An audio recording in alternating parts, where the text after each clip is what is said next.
My name is Stanisław Burdziej. I am a sociologist from the University of Nicholas Copernicus in Torun, Poland. And it has been my pleasure to be the data collector for Poland. I was fortunate to be inspired by Livia in many ways, in a scholarly area, and on top of the data collection I was able to produce two papers that discuss some of the topics of my presentation today. So I encourage you to dig deeper. Click here, look here, here. My sample was unique compared to other survey samples because I had a lot of judges, and this is because I'm occasionally asked by the National School of Judiciary and Prosecution in Krakow to provide trainings to judges and prosecutors. This doesn't happen very often, but it's a great occasion to meet a significant number of people, and I was able to introduce the concept of cultural expertise to these people, and also to get their feedback, both in a systematized survey, through the survey, and also through independent talks and interviews. That was very interesting. The lawyer category on this chart really should read prosecutors. I didn't access too many lawyers. I accessed a number of prosecutors who are also members participating in these trainings. Not too many beneficiaries, but again, it was great to have a significant number of judges. Poland, along with the two Scandinavian countries, was a country with the largest skepticism about cultural expertise. We could say that quite frankly.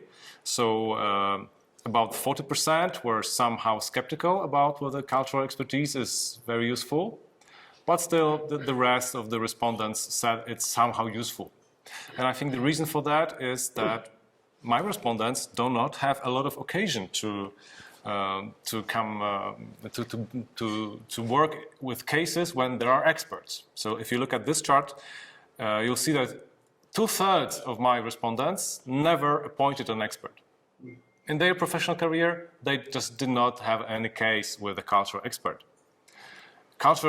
Cases where you have a cultural expert are fairly concentrated in certain types of courts and in certain types of cases. So for example, if you are an asylum lawyer, asylum judge, you will have regular contact with cultural experts. But if you are a regular criminal judge, it is very unlikely that you will have a case with cultural experts.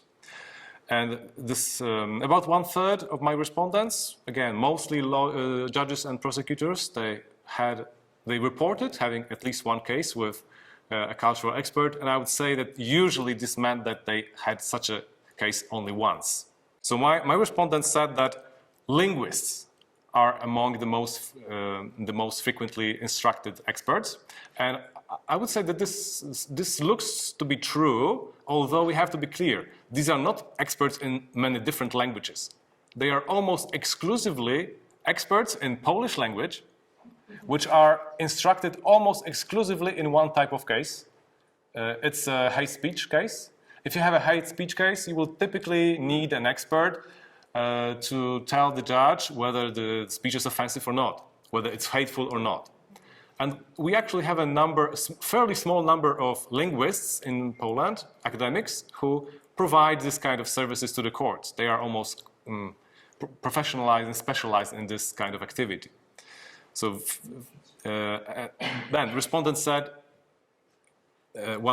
almost one third of the respondents said that you can have an expert in anthropology and also sociology, which is not the case really. I only came across one case in which you had an expert in sociology. So it's much more rare.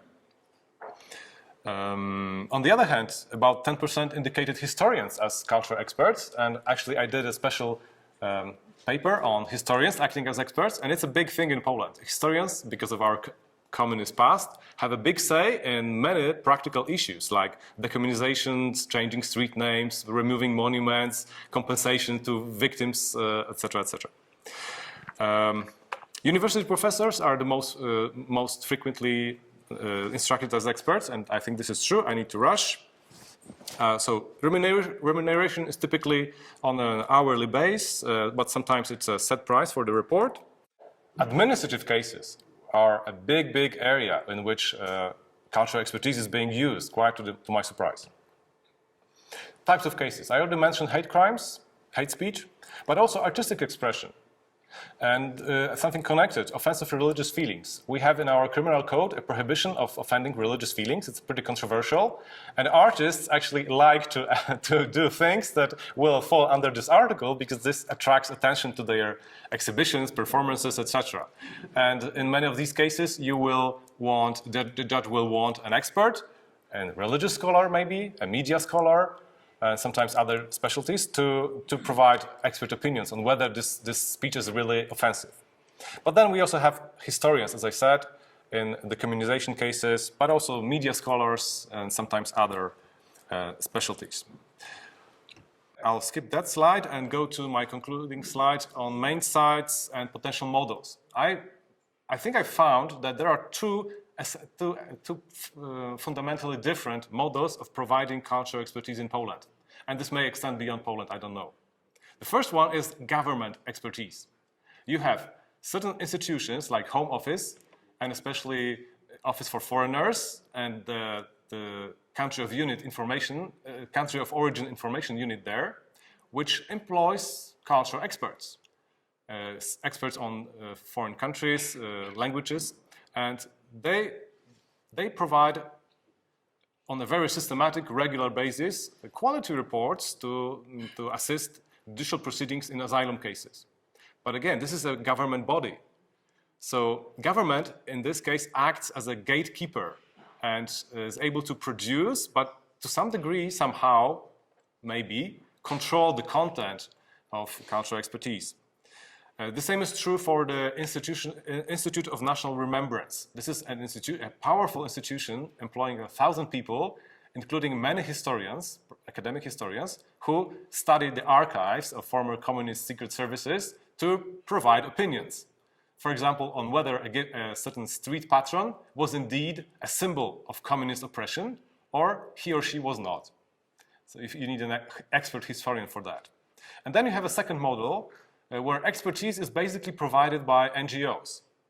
And this is great, although it has certain ramifications, because these NGOs usually step in quite controversial cases where they hope to set a precedent. For example, anything related to human rights, immigration, you will have, or social issues, social controversial issues, you will have amicus curiae briefs provided by NGOs that hope to provide expertise, but also to very clearly sway the decision of the court, which I think has very interesting ramifications for how cultural expertise is perceived in general by the public, that as something that may be biased or may be not essentially neutral.